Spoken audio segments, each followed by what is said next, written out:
Hello and welcome back to the channel. Very excited to be doing episode 2 of the first season of Anatomy of a Classic. I'm joined by Aidan, first appearance on What's the up? channel, long time coming.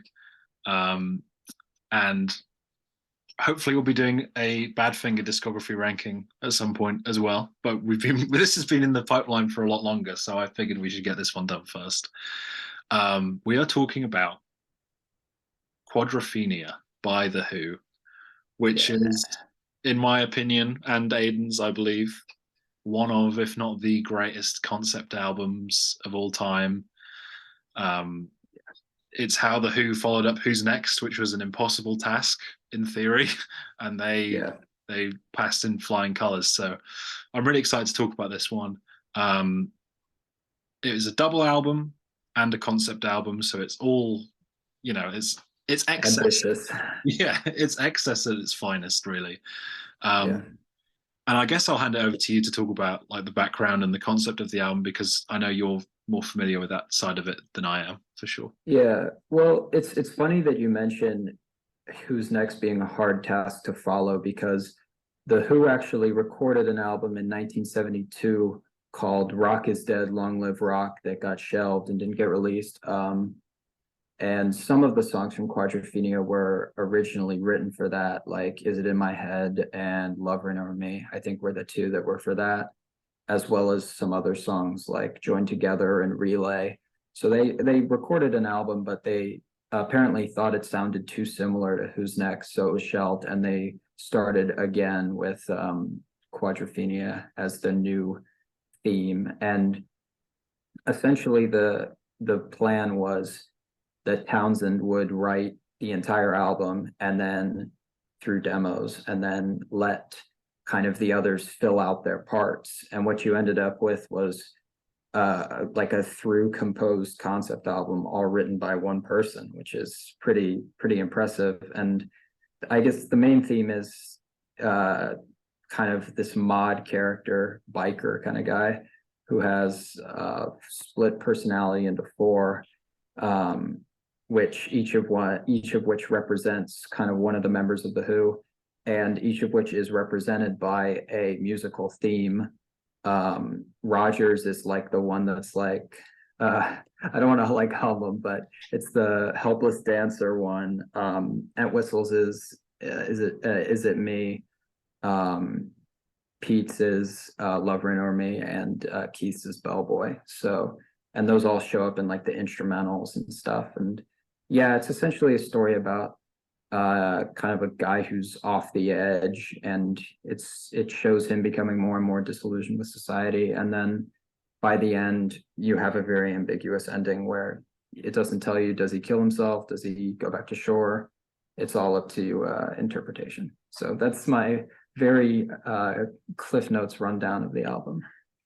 Yeah, I think it's also worth noting with the musical themes that it's not just the four members of the band, it's like the split personality of the main character as well, right? Yeah, Represented in those four themes. There's like multiple layers of purpose behind each decision, which I think is like mind yeah, blowing. Yeah, very, very nicely put. And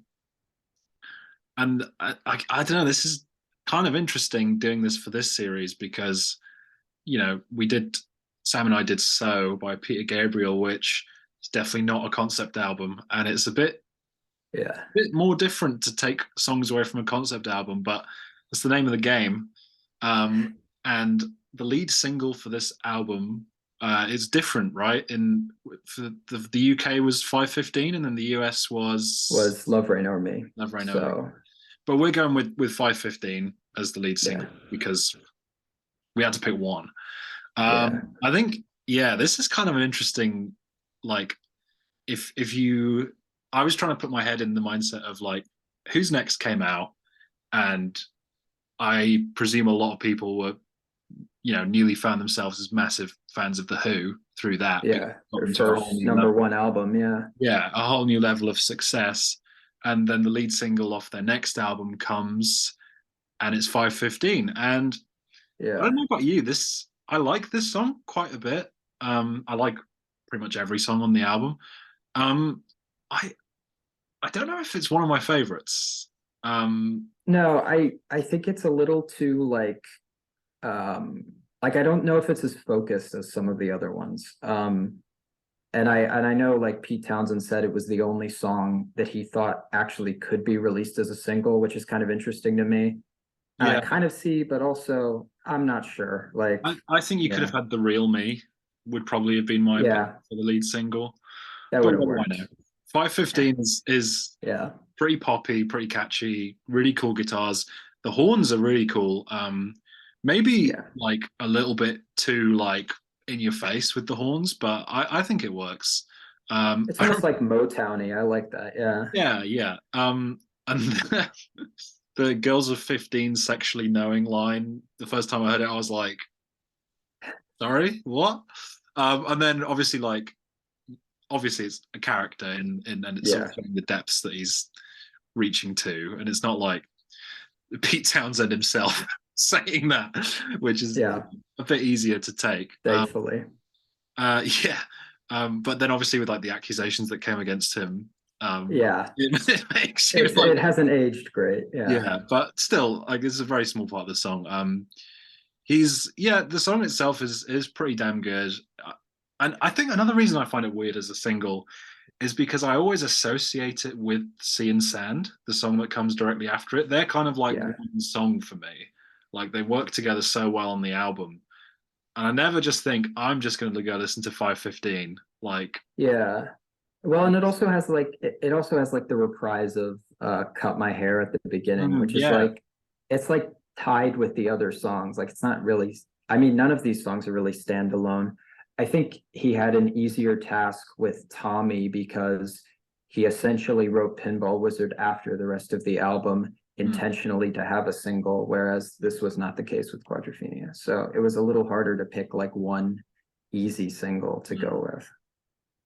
Yeah. Like I said, I probably would have picked The Real Me just because it's like short. Yeah, that's a good one. It's, yeah, but we'll get to that. I think the problem with the American market picking Love Rain Army is it's like the highlight. Like you're like you need to buy the whole album for that. You're giving the customer way too much Yeah. off the gate. It's like the emotional climax of the album. Like Yeah, I know like I heard it first outside of the context of the album, but it hits completely different when it's coming at the end because yeah, that synth part, I think it plays like three times before that in the album. yeah, a lot of at least yeah, at least three. Yeah, it's on. I know it's definitely on. I've had enough, and it's on Quadrophenia, the song as well. Yeah, I Yeah. think it's on the Rock too, so I'm pretty sure three. Yeah, So but yeah, that brings us again. Weird. This how this album kind of like defies this series' structure, because then we yeah, talk about the opening track, which yeah, is "I Am the Sea," which hmm is not really a song. It's more of like an yeah. intro. Um, and it It's feels like a weird. prelude. Yeah. Yeah, and I don't know. I would call it my least favorite song on the album, but it's not a song really. Like, It's my least favorite too. Yeah. I mean, it's yeah, not really a song. Like I I think honestly you would have been I think he should have Pete Townsend might have been better served doing another overture like he did on Tommy, where you just put all of the themes at the beginning and write like a piece of music that connects them all. Whereas yeah, this is like, yeah. yeah. I guess the title track is kind of that, right? In a way. Yeah, like it has like all the themes, but it comes track three instead Yeah, of, which is a little strange. Yeah. yeah. So Maybe I don't know. I guess it's a nice sort of foreshadowing with the sea and yeah, the sound effects and stuff. yeah, Um, and it does lead into the real me so well. Like, does yeah, yeah. have you seen the real me, me, me? And then like, yeah, And then right into it, yeah, which great. that bass line, oh my God. Yeah. Oh my. Yeah. We'll get to that song later. um, Yeah, then this is kind of like a fun part of it is the deep cut, and you know what mine's going to be because this is yeah. my favorite song on the album by far. I've just been learning it on the guitar this past week. I'm One, which nobody ever talks about as like one of the Who's great songs, and I honestly think it's up there. Shame. I Yeah. think the acoustic guitar part is so beautiful. It's kind of like learning it has kind of made me realize that it's kind of simple, but it's the way it's played that is like with the Yeah, hand-ons and like the little variations in the sequence that sort of keep you on your toes all the time when you're trying to learn it. It's it's a lovely little guitar part, and then the band comes in and it's like starts rocking out, kind of similar to Behind Blue Eyes in that sort of structural way. yeah, Um, yeah, no, for sure.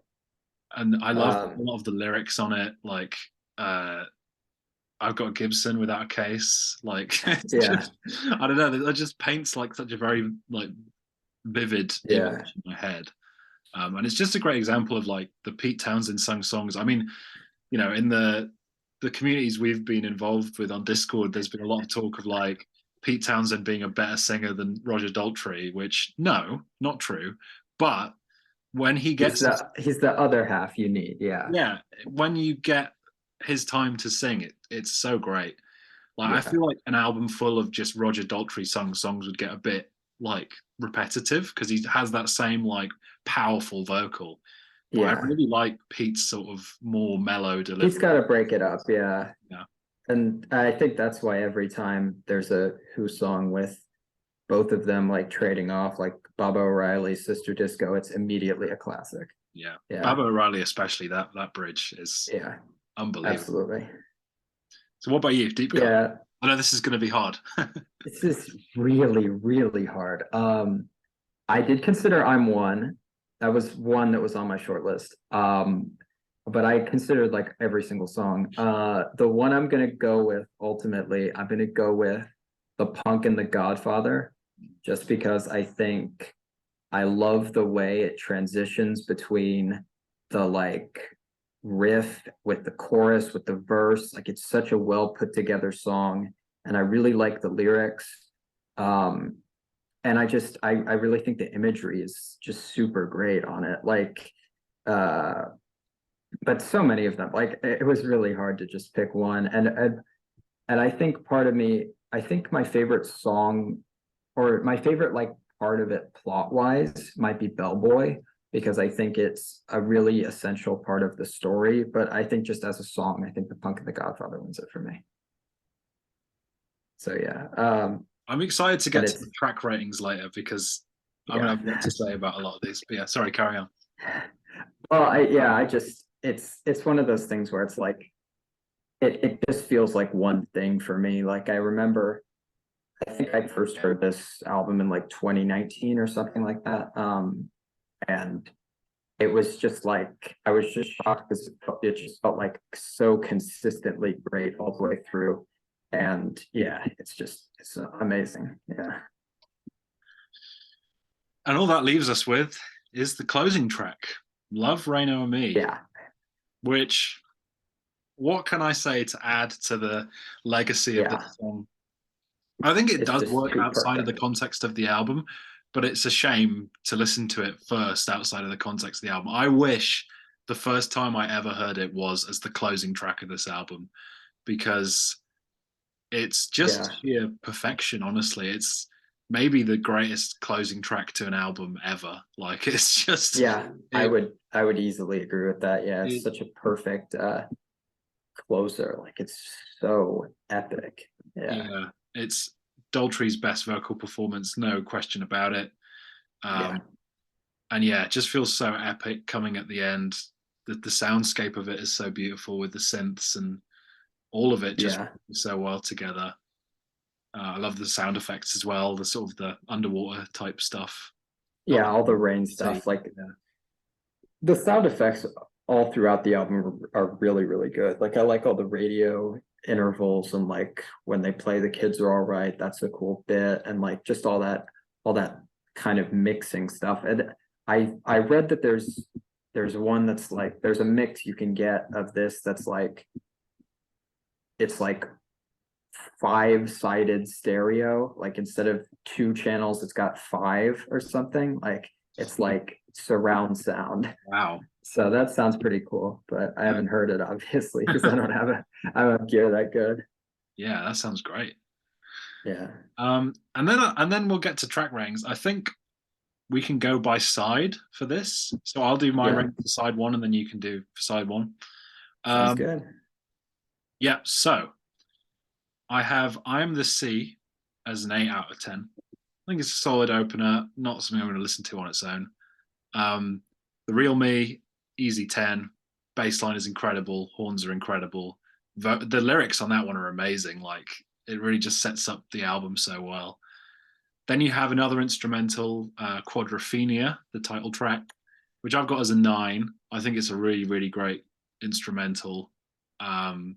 I think yeah, just again, much like I Am the Sea, kind of a lot of these moments are just sort of setting the scene because I feel like you really get into the album conceptually on side 2 to the end, in my opinion. Yeah. This is a lot Yeah, of that's theme. I can see that, yeah. Um, then I got Cut My Hair as the fourth song, which I have as a 10. Um, Beautiful vocals. Why should I care if I cut my hair? You know, it's like if I don't cut my hair.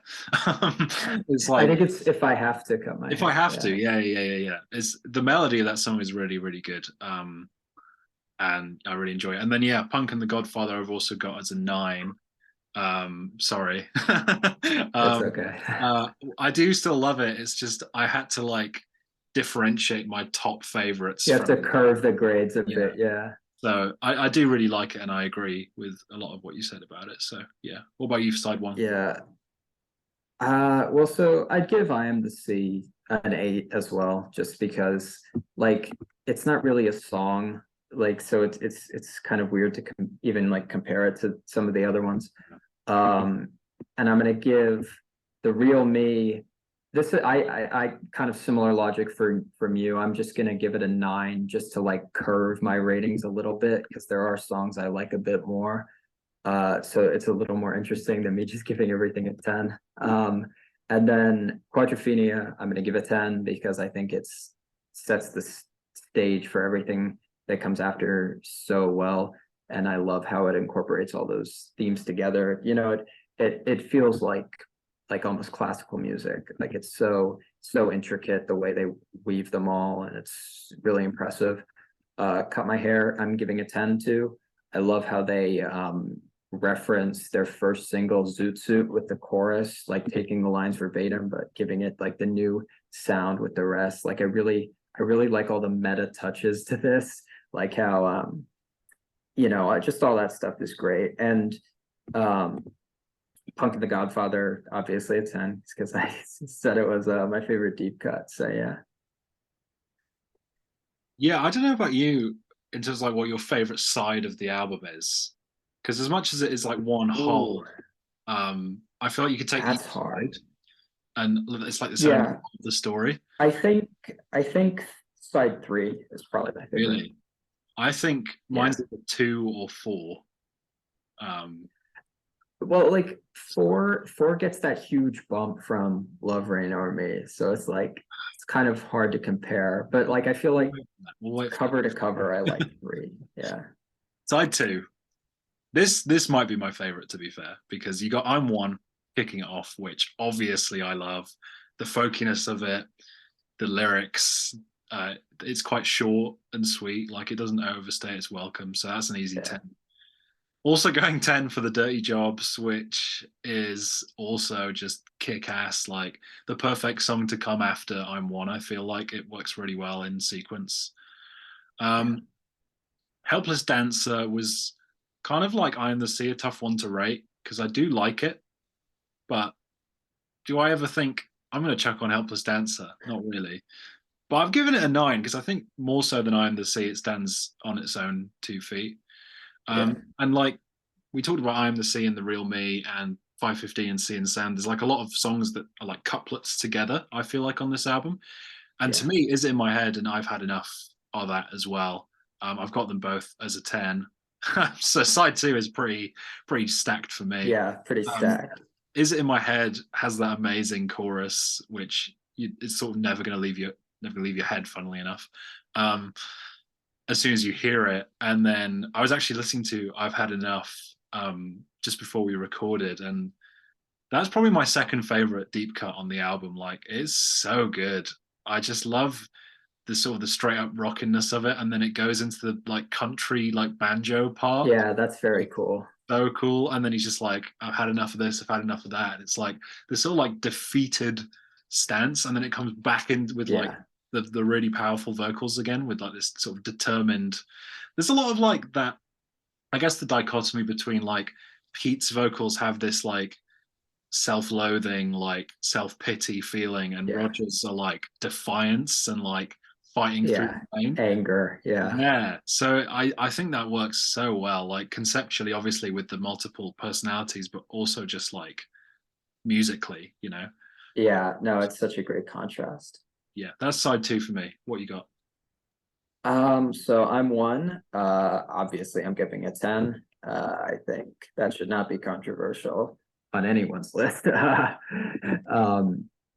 I just love the contrast between the different parts. One song, I don't know if you've heard this one, but it kind of reminds me of Time is Passing, which is an older Who song, but that one's also got a cool sound like that. But yeah, 10 out of 10, easy. Not difficult. Um, and then The Dirty Jobs, I think, is also a 10. I really love the lyrics. I love the way it like revs up at the end. That's really cool, like the rhythm. And it like kind of descends into like musical chaos, which is cool. Helpless Dancer, I also have it at 10. Um, so I don't know, maybe this is my favorite side. Everything's a 10 so far. But 10. So um yeah, I think this one's really strong. And then finally I've had enough. I'm just gonna give this one a 9, sadly, I think, What because you I give? think Did you skip over? Is it in my head?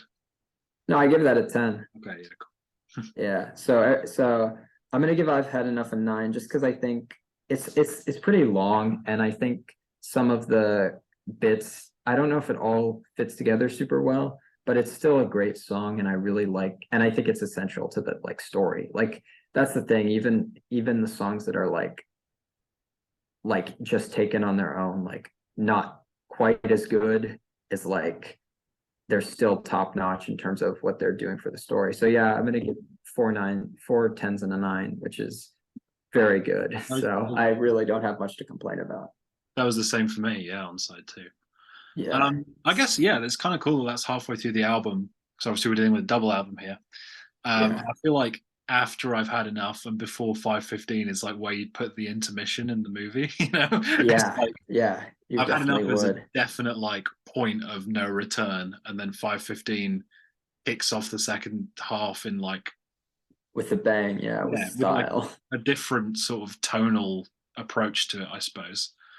Um, Yeah, so yeah, 5:15 and Sea and Sand, I give both a 10, but 5:15 is like almost a 9, but I think it gets up to a 10 because of how it works with Sea and Sand. Like those two songs just work so well together. And yeah, the amazing horns on 5:15, and then Sea and Sand is like a bit more reflective, I guess. Whereas yeah, 5:15 is sort of like getting lost in your own sort of ego trip and the bombast of it all. And I got Drowned at a 9. I do like it a lot, more so in the context of the album than on its own. But in the context of the album, it's great. So yeah, and then this is where we're gonna maybe disagree a bit. Bellboy, I have as an 8, but but I do agree that like lyrically and conceptually, it's one of the best songs on the album. It's more yeah, just like Keith Moon's vocals. I'm like, a bit annoying, and the sort of the bellboy. I don't like that hook at all. It like drives me nuts. So yeah, it gets up to an 8 because I love the lyrics and its part in the story. But as a song, not as big on it. So yeah, what you got for side three? I know you. yeah. I just don't agree. Well, I really like the Bellboy hook. I feel like it's got like such an urgency and a punch to it. But the reason why I said I think side three is my favorite are because all four of these are 10s for me. 5:15 just packs so much punch. I do see, I see why it's the lead single. And it's just really strong, like with the horns and all the pieces going together. I think this side is the most like propulsive because it's building and building and building. Like I think sides one and two, they're kind of more setting up the kind of world, and then side four it has a big kind of drawn out like climax. But this is one where it's just like moving, moving, moving. Drowned is and Sea and Sand is one of those. I love how it transitions between like the soft verses and the really hard chorus. And that's something I think is just really good on this album, is like the fact that the verses and the choruses are always like independently very catchy, and then you put them together and the contrast is just super cool. And I think the Who are really good at that. They're really good at like when they move from the verse to the chorus, making that a really cool thing, or chorus to the bridge or whatever, like going from a section to a song. They're really good at like upping the intensity, I think. And then Drowned is another just great one. Once again, just so much energy. And then Bellboy, I really like that one too, so I'm giving that a 10. Yeah, I think Keith's vocals are kind of, I mean, they're gimmicky, but it's like that's kind of the point. Like he's playing the character of, and I mean, it makes sense if you think about the Bellboy character as like this washed up friend of Jimmy. Like it makes sense if you think about it like that. So I think of it kind of like the old films with Rex Harrison singing, those old musicals where he didn't do it like a good job, but it was like part of his character. Yeah, fair, fair. And then side four, this is where I've got full tens on this side because yeah, but I get what you mean. Maybe side two is my favorite because there's more songs and the rock is kind of like a prelude to Love Reign Over Me, kind of. But anyway, Yeah, Dr. Jimmy is up there with I've Had Enough and I'm One as my favorite songs on the album, and Love Reign Over Me and The Real Me and the whole album.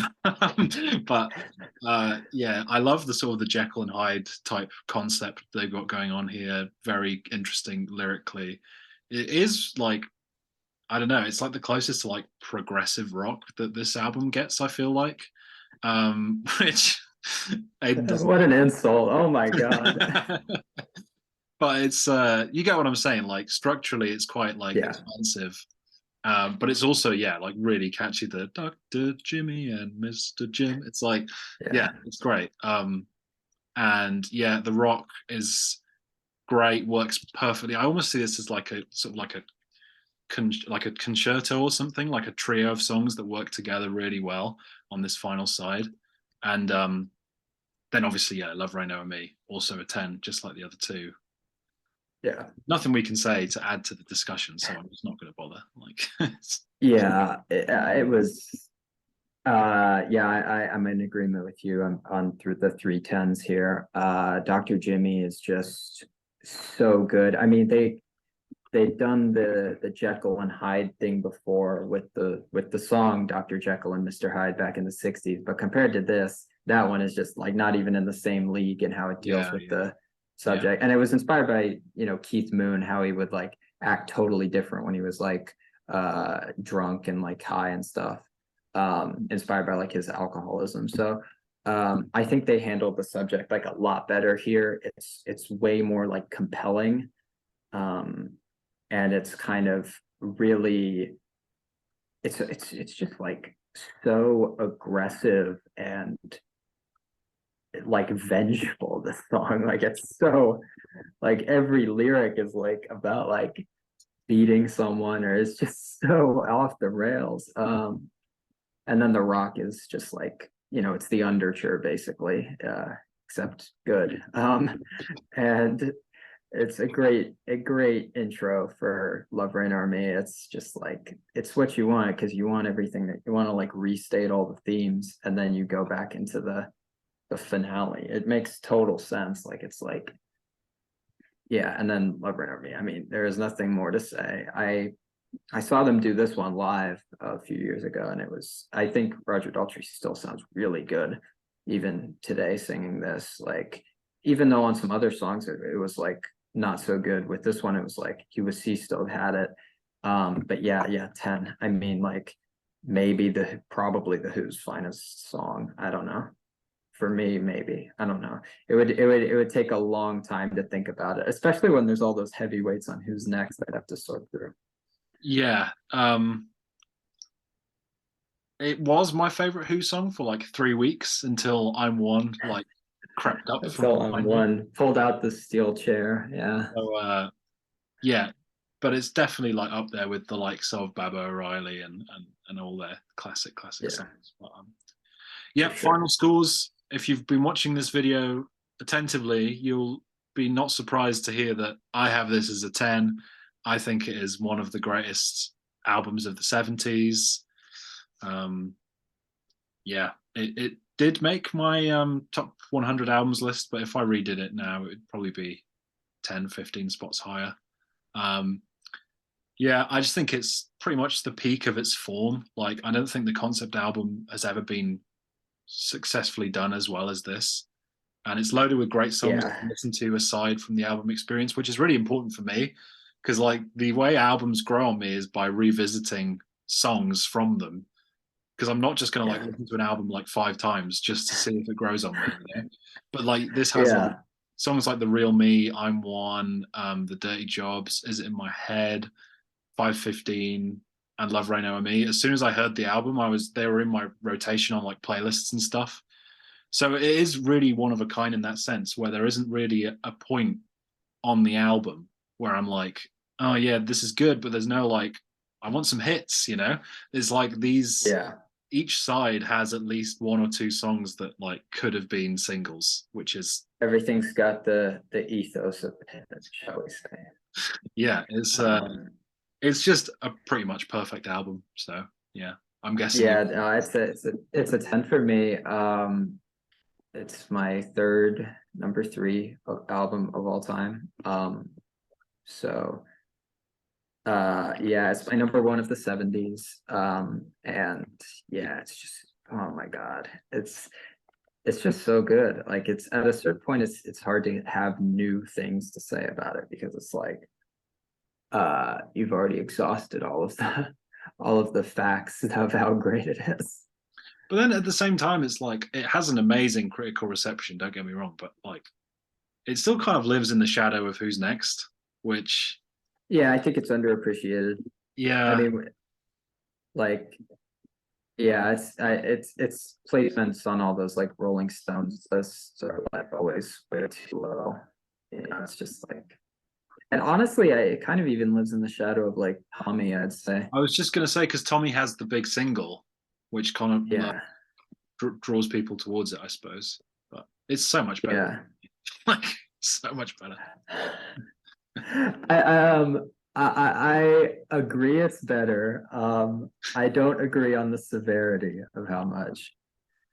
Well, we agree on the most important part. Thank you for joining me, Aidan, for episode two Yeah, of Anatomy anytime. Classic.